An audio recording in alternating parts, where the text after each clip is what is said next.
준비가 다 끝났는데도 떠나지 못하는 날이 있다. 그날이 그랬다. 일부. 배는 이미 닻을 올릴 준비가 되어 있었다. 병사들은 자리를 잡았고 물과 식량은 실려 있었다. 내가 할 일은 신호 하나였다. 손짓 하나면 출항이었다. 그런데 바람이 올라오기 시작했다. 처음엔 가볍게 스쳤다. 이 정도면 간다 싶었다. 그런데 파도가 먼저 대답했다. 전체가 흔들리고 갑판 위에 서 있는 병사들이 중심을 잡았다. 잠시 후엔 서 있기도 힘들어졌다. 그날 나는 떠나지 않았다. 명령을 내리지 않았다. 아무도 나무라지 않았다. 병사들은 아마 속으로 이 출동이 미뤄질 것을 알았을 것이다. 그 침묵이 무거웠다. 가야 하는데 가지 않는 것은 언제나 설명이 필요 없는 판단이면서도 자작 말하기 어려운 판단이다. 다음 날도 비가 왔다. 그 다음 날은 안개였다. 사흘이 지나도 날씨는 거치지 않았다. 병사들은 기다렸다. 누군가는 지루함을 견디고 누군가는 초조함을 눌렀다.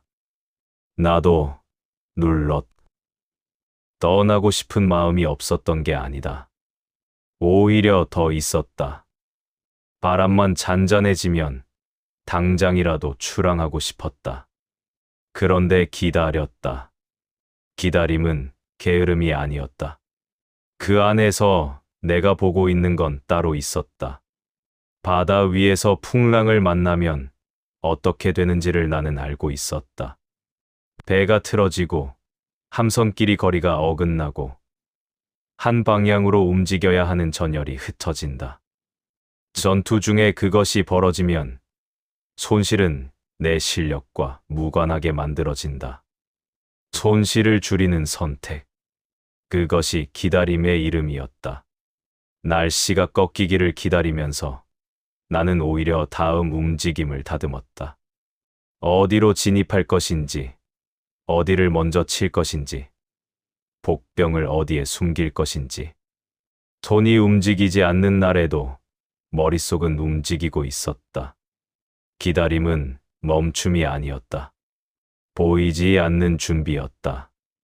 그러나 이것이 현장 밖에서는 보이지 않는다. 왜 아직 출항하지 않느냐는 말을 들었다. 어디서 오는 말인지 굳이 따지지 않았다. 성과가 없으면 사람들은 움직임이 없다고 읽는다. 움직이지 않는 것과 기다리는 것은 겉에서 보면 같은 모습이다. 차이는 안에 있다. 내가 보고 있는 것이 무엇인지, 무엇을 기다리고 있는지. 그걸 매번 설명하면서 싸울 수는 없었다. 기다림을 이해받으려면 결과가 있어야 한다. 결과가 나오기 전까지 기다림은 그냥 정체처럼 보인다. 그 시선을 견디는 것도 지휘하는 자의 몫이었다. 억울하다는 생각도 했다. 그러나 억울함으로 판단을 바꾸면 안 된다는 것도 알았다. 그냥 기다렸다.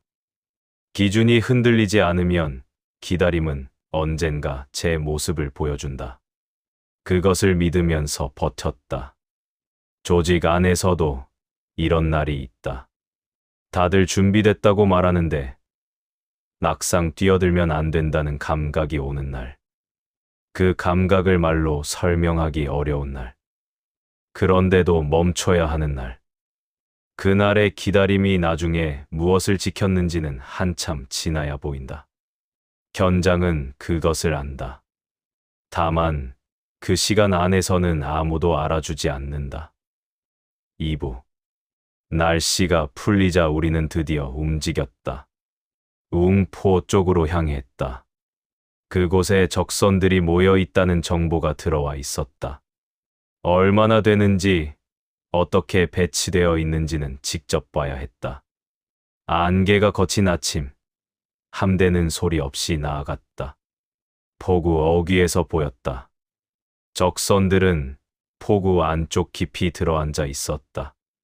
육지에 바짝 붙어 있었다. 우리를 보자 움직임을 멈췄다.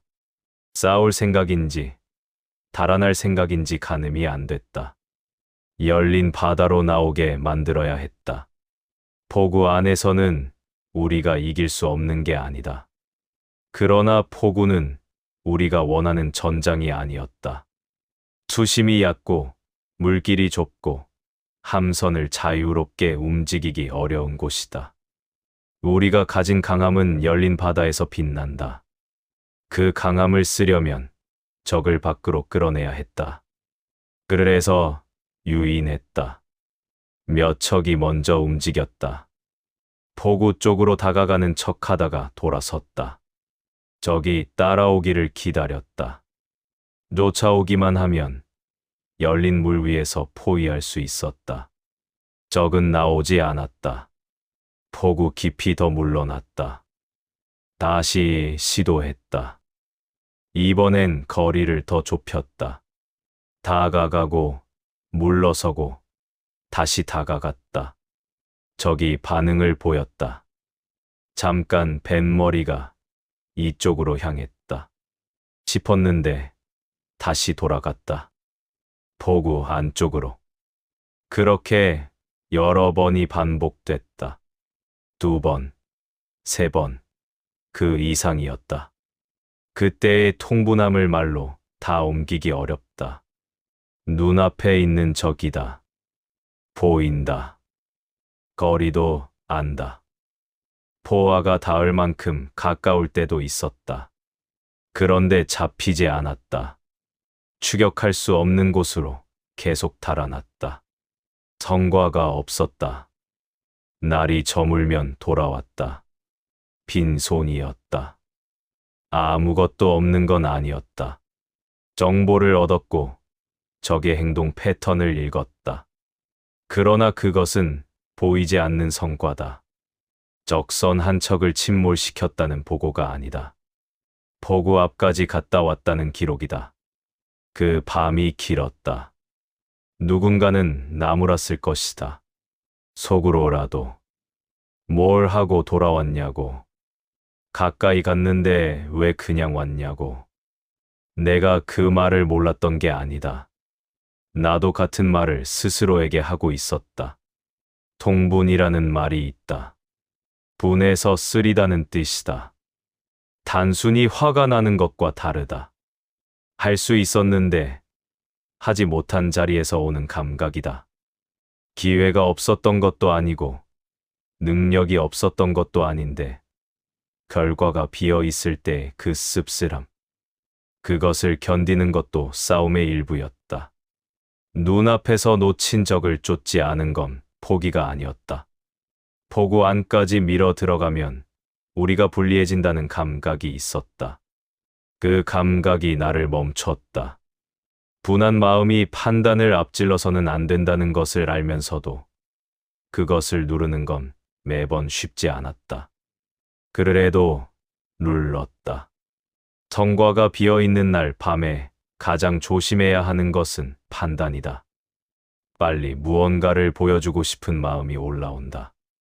무리를 해서라도 적선 한 척이라도 잡아오고 싶어진다.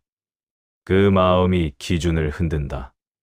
기준이 흔들린 판단이 어떤 결과를 만드는지는 전쟁에서 이미 여러 번 봤다. 그래서 더 꽉 눌러야 했다. 통분함을 안고 돌아오는 것도 이 싸움의 일부였다. 3부. 복병을 숨겼다. 몇 번의 실패 끝에 방법을 바꿨다. 유인만으로는 안 된다는 걸 알았다. 적은 이미 우리를 보면 피하는 법을 배우고 있었다. 그렇다면 우리가 보이지 않으면 된다. 일부 함선을 섬 뒤에 숨겼다. 보이지 않는 곳에 미끼가 될 배 몇 척만 드러냈다. 숫자가 적게 보이도록, 만만해 보이도록. 그 배들이 포구 앞을 천천히 지나갔다. 적이 움직였다. 처음엔 조심스럽게 몇 척만 나왔다. 거리를 유지하면서 따라왔다. 그 순간 나는 숨을 참았다. 너무 일찍 신호를 보내면 놓친다. 충분히 열린 물 위로 나올 때까지 기다려야 한다. 나왔다. 신호를 보냈다. 섬 뒤에서 함선들이 쏟아져 나왔다. 적은 돌아서려 했지만 이미 늦었다. 포위가 이루어졌다. 포화가 쏟아졌다. 짧은 교전이었지만 그날은 달랐다. 그 승리는 환호가 아니었다. 큰 소리로 기뻐할 이유가 없었다. 이겼다는 것보다 드디어 적이 2번 생각하게 만들었다는 감각이 남았다. 다음에 또 나올 것인가? 저들이. 그 망설임을 만들어낸 것이 그날 우리가 얻은 진짜 것이었다. 싸움은 상대를 없애는 것만이 아니다. 상대가 움직이지 못하게 만드는 것. 2번 나오기 전에 스스로 멈추게 만드는 것. 그것이 더 오래가는 압박이다. 적 한 척을 침몰시키는 것과 적이 더 이상 밖으로 나오지 않게 만드는 것은 다른 종류의 결과다. 그날 이후 적은 더 안으로 들어갔다. 포구 가장 안쪽까지. 육지에 최대한 달라붙었다. 우리가 접근하면 거의 반응하지 않았다. 싸우려 하지 않았다. 그 사실을 기록하면서 나는 이상하게 무겁고 고요한 감각을 느꼈다. 이것이 승리라면 승리였다. 그러나 끝이 아니었다. 적이 포구 안에 있다고 해서 사라진 게 아니다. 거기서 무엇을 기다리고 있는지 알 수 없었다. 이 포구에서 저 포구로 물자가 오가는 한 전쟁은 계속된다. 그래서 다음을 생각했다. 복병이 만들어낸 것은 하루의 승리가 아니었다.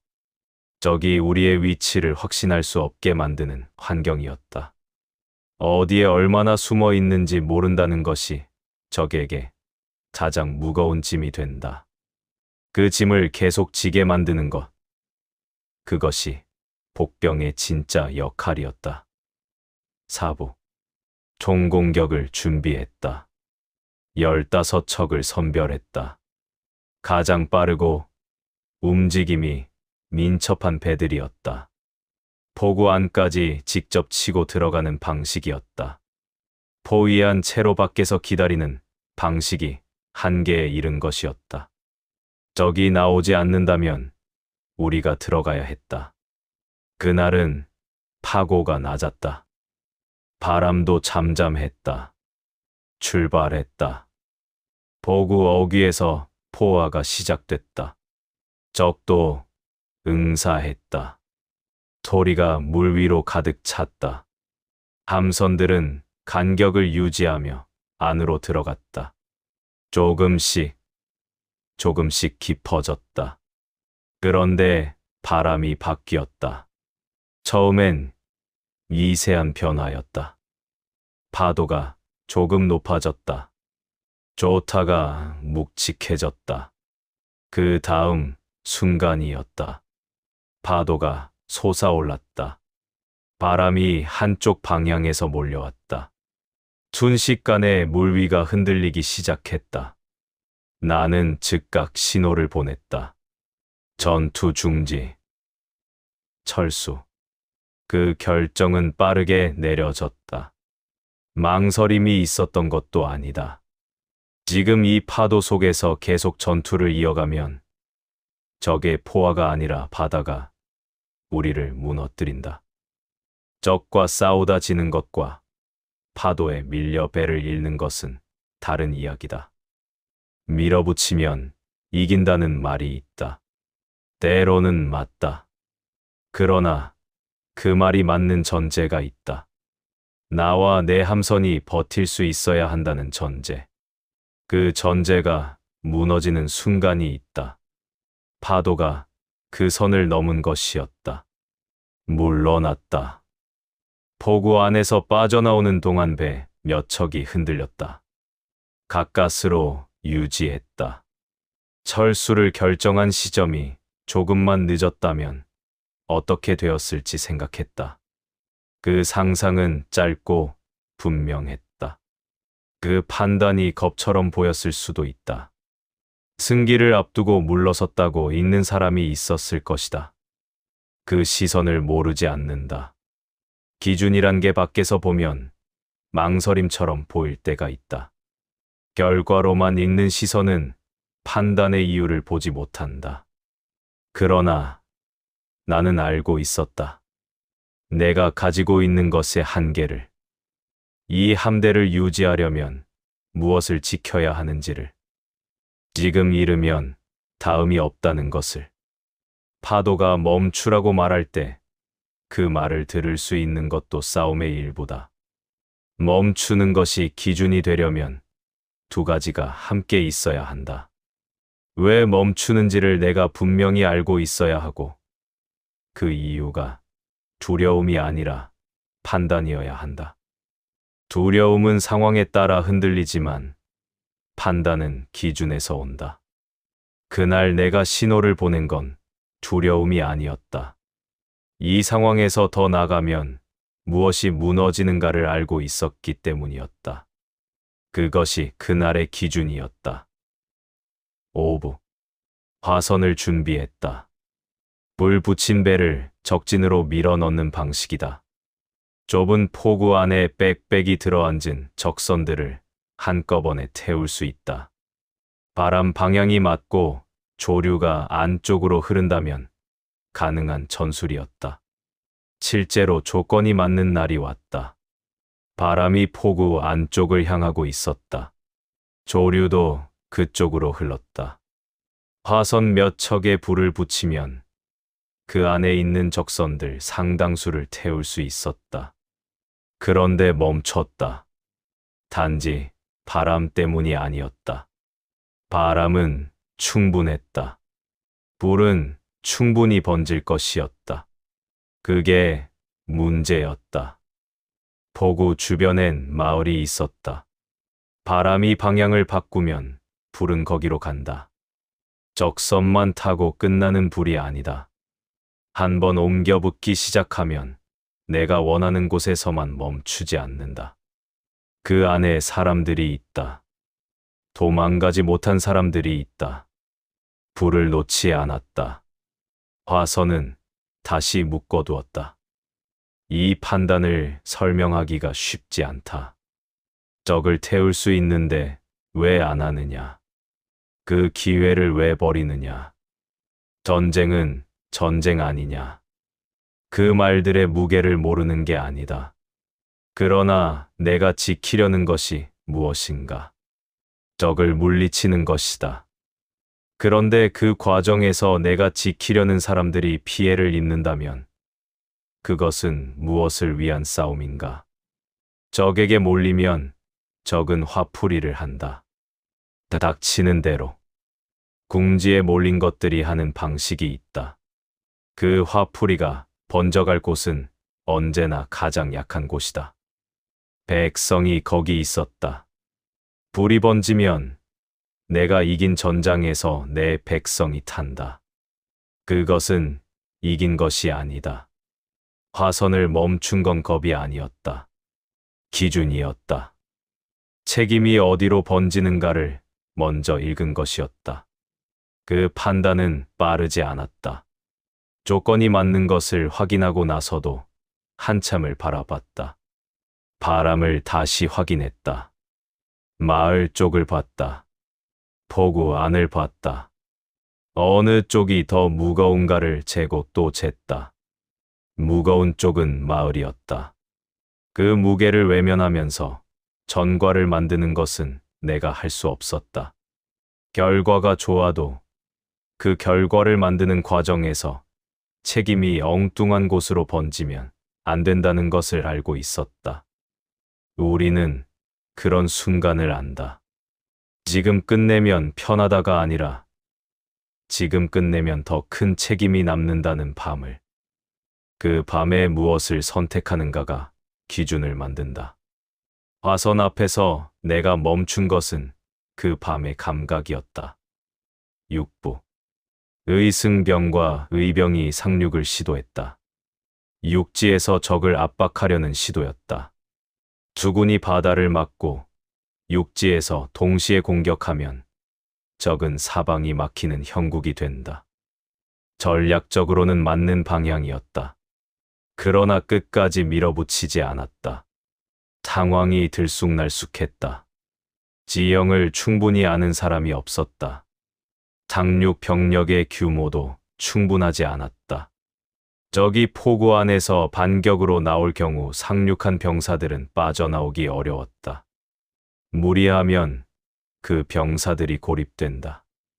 그 계산이 있었다.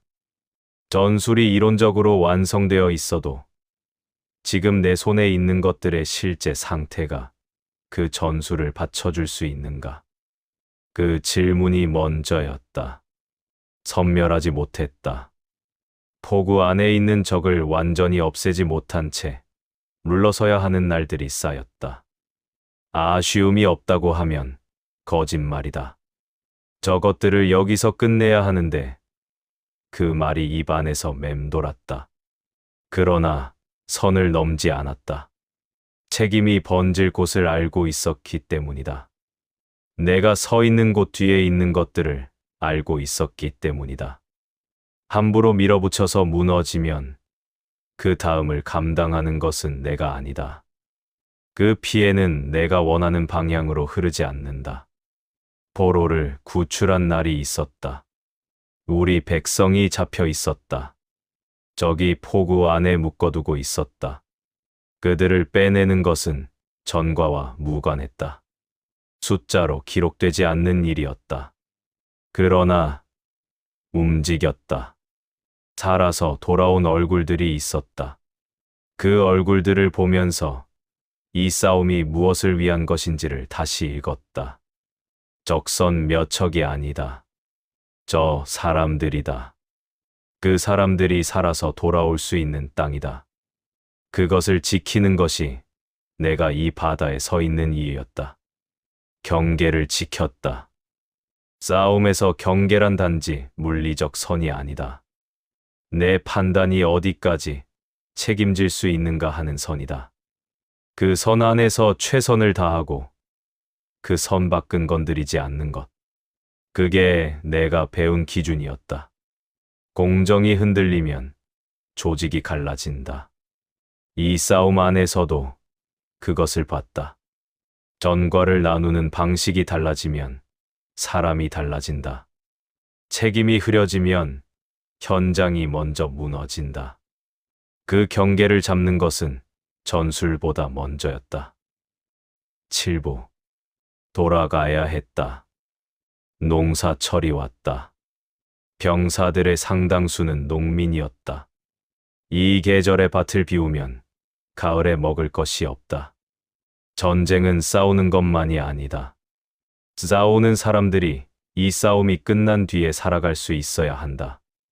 그게 싸움을 지속 가능하게 만드는 것이다. 전력도 손질이 필요했다. 함선들은 오래 움직였다. 포구를 드나들고 풍랑을 견디고 포화를 쏘고 맞으면서 배는 낡아간다. 보수하지 않으면 다음 출동에서 더 큰 대가를 치른다. 무기도 점검해야 하고 화약도 보충해야 한다. 돌아감은 후퇴가 아니었다. 내가 가진 것의 한계를 인정하는 것이었다. 그리고 그 한계를 명확히 읽는 것이 오히려 다음 싸움을 더 단단하게 만든다. 한계를 외면하고 무리하게 밀어붙인 것들이 어떻게 되는지를 전쟁에서 많이 봤다. 돌아왔다. 그리고 준비했다. 다시. 보급이라는 말의 무게를 전쟁을 치르면서 더 깊이 알게 됐다. 싸우는 것은 눈에 보인다. 그러나 싸움을 가능하게 만드는 것들은 보이지 않는 곳에 있다. 내가 견디는 것, 병사가 먹는 것, 화약이 남아있는 것, 돌아갈 수 있다는 것. 그것들이 없으면 싸움은 하루 이틀 안에 무너진다. 현장이 먼저 무너지는 이유가 여기 있다. 보급이 끊기고 상태가 무너진 채로 버티라고 하면 사람은 어떤 형태로든 먼저 쓰러진다. 공정이 흔들리고 책임이 흐려지면 조직이 갈라진다. 그 전에 채워야 할 것들을 채우고 고쳐야 할 것들을 고치는 것이 지휘하는 자의 몫이었다. 돌아오는 것을 결정하는 것도 판단이다. 버티는 것만이 용기가 아니다. 언제 물러서야 하는지를 아는 것. 지금 이 상태를 솔직하게 읽는 것. 무리하지 않겠다고 결정하는 것. 그것도 기준에서 온다. 그 기준이 없으면 자존심이 보급을 이긴다. 자존심이 보급을 이기는 싸움은 오래가지 못한다. 그것도 싸움이었다. 다만 소리가 없는 싸움이었다. 8부.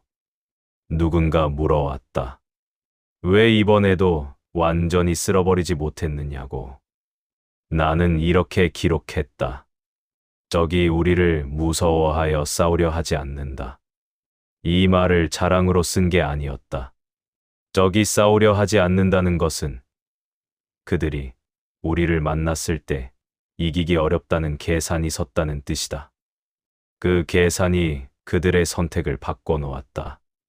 포구 안에 머무는 것, 나오지 않는 것, 정면 대결을 피하는 것, 그것이 우리가 만들어낸 환경이었다. 이길 수 없는 상대에게 싸움을 걸지 않는다. 그 판단을 상대에게 하게 만드는 것, 그것이 전장을 바꾸는 방식이었다. 한 번의 큰 전투에서 섬멸하는 것과 다른 결과다. 더 오래 간다. 더 넓게 퍼진다. 상대가 스스로 움츠러드는 전장을 만드는 것은 칼이 아니라 기준이 하는 일이다. 그날 이후로도 오랫동안 그 말을 생각했다. 싸우려 하지 않는다. 자랑이 아니었다. 경계였다. 이 경계가 무너지면 다시 나올 것이다. 이 긴장이 풀리면 다시 포구를 나올 것이다. 싸우려 하지 않는 상태를 유지하는 것은 한 번의 승리로 끝나지 않는다. 계속해서 그 기준을 흔들지 않아야 가능하다. 기준이 상대의 선택을 바꾼다는 것. 그것이 이 긴 출동에서 내가 가장 분명하게 읽은 것이었다. 전술이 아니다. 무기가 아니다. 이 함대가 어떻게 움직이는가, 어디서 멈추고 어디서 나아가는가. 그 일관성이 쌓이면 상대는 먼저 계산을 바꾼다. 그래서 돌아오면서도 쉬지 않았다. 다음 출동을 생각했다. 어디가 약해졌는지, 어디를 먼저 채워야 하는지, 다음엔 무엇이 달라야 하는지. 그것이 책임이었다. 마지막 부. 비격진 천뢰가 터지던 날의 소리를 기억한다. 하늘이 한 번 갈라지는 것 같았다. 그 소리가 퍼지자 포구 안이 조용해졌다. 잠깐이었다. 그 잠깐 안에서 공기가 달라졌다. 적이 움츠러드는 것이 느껴졌다. 눈에 보이는 것이 아니었다. 포구 전체가 한 박자 멈추는 감각이었다. 그 무기가 만들어낸 것은 잔혹함이 아니었다. 적의 선택을 바꾸는 두려움이었다. 저것과 싸우면 어떻게 되는가를 순식간에 알게 만드는 것. 그 감각이 포구 안에서 퍼져나갔다. 싸울 것인가, 아닌가를 다시 계산하게 만드는 것. 무기 자체가 아니라 그것이 남기는 기준이 싸움을 바꾼다. 나는 그것을 알고 있었다. 그래서 더 조심스럽게 썼다. 이 기준이 함부로 사용되면 두려움이 아니라 증오가 된다. 증오는 더 이상 계산하지 않는다. 궁지에 몰린 것들이 마지막으로 하는 것처럼. 그러면 피해는 전장 밖으로 번진다. 기준은 언제나 양쪽을 본다. 상대를 억제하는 것과 내 쪽으로 번지지 않게 막는 것. 그 두 방향을 동시에 잊지 못하면 기준이 아니라 폭력이 된다. 이 출동이 끝나고 나는 돌아왔다. 성과를 따지면 부족한 부분이 있었다. 완전히 섬멸하지 못했다.